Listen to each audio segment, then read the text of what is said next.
Bien le bonjour, nous voici sur une nouvelle série qui s'appellera Lecture du livre de règles officiel de DFA Card. Ouais, c'est vachement long. Et tout de suite, commençons. Nous avons un sommaire, résumé en 3 parties. Une qui résume un peu comment se joue le jeu, une basée sur les ressources et une sur ce qu'il y a à savoir sur les cartes. Ça fait beaucoup de pages. Nous allons tout lire dans l'ordre évidemment. Tout d'abord, il faut savoir que ces règles ne sont pas obligatoires, il ne s'agit que de simples bases.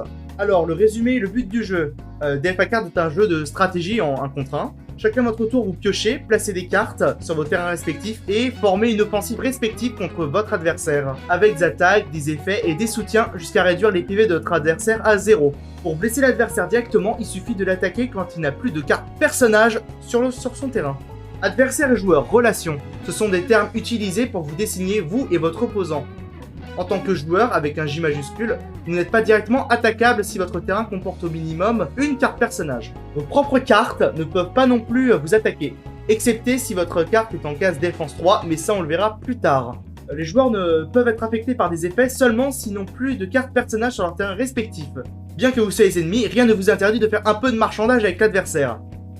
Vous pouvez tout faire tant qu'il ne s'agit pas de dépasser les limites du jeu. Interdit d'agresser, de menacer de mort, etc. Oui, c'est une vraie règle. Vous pouvez par exemple échanger des cartes, contrer des cartes, donner des ressources, etc. Les limites du jeu sont toujours honorer sa part du marché. Ouais, faut pas être une merde, hein. Ne pas dépasser les limites maximales de quelque chose. Go for it, buddy.